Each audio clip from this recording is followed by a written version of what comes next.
Devil's Lake is the largest, busiest state park in Wisconsin. We see an annual visitation of about 2.4 million people a year.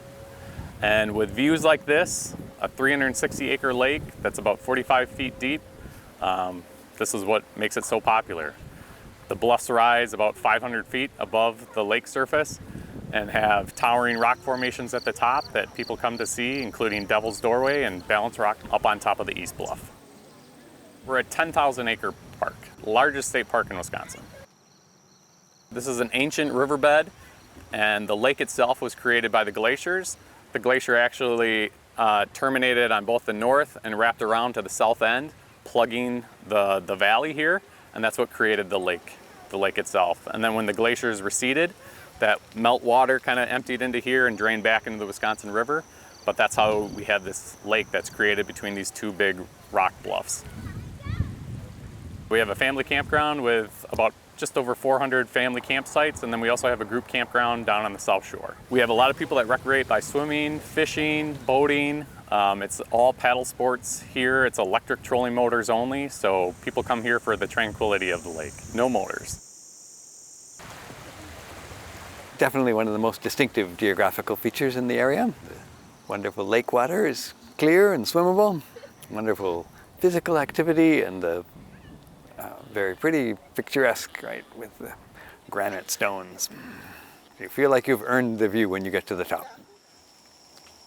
The views speak for themselves, and I think this has been one of those destinations that generations of families have come to year after year. We're here to visit our daughter. We're doing our adventures. She takes us to see Wisconsin, parts of Wisconsin. We came to see Devil's Lake and to just wander around and see the sights.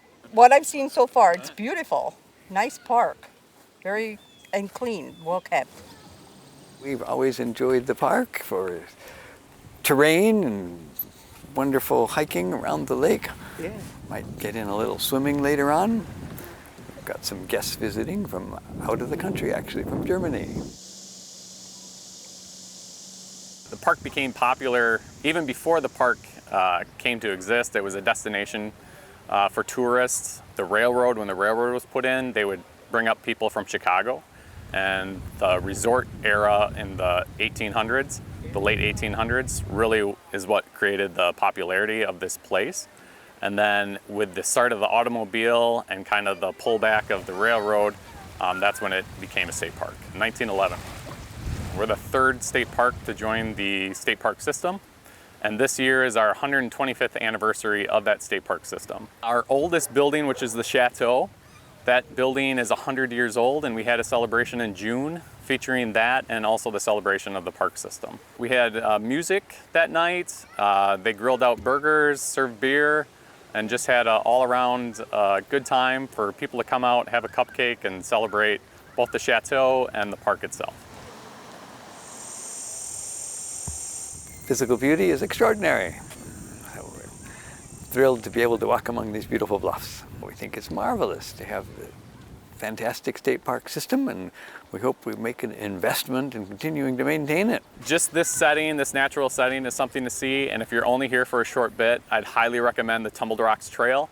The trail over here on the West Bluff goes through the talus field and goes right along the lake bottom. And if you want to lengthen it just a bit, it's a return loop up on top of the West Bluff Trail, and you can see the scenic overviews of the lake from there. It's about 3.5 miles long if you do the whole route. Our hours are 6 a.m. to 11 p.m., 365 days a year the park is open. Located right here in the heart of southern Wisconsin.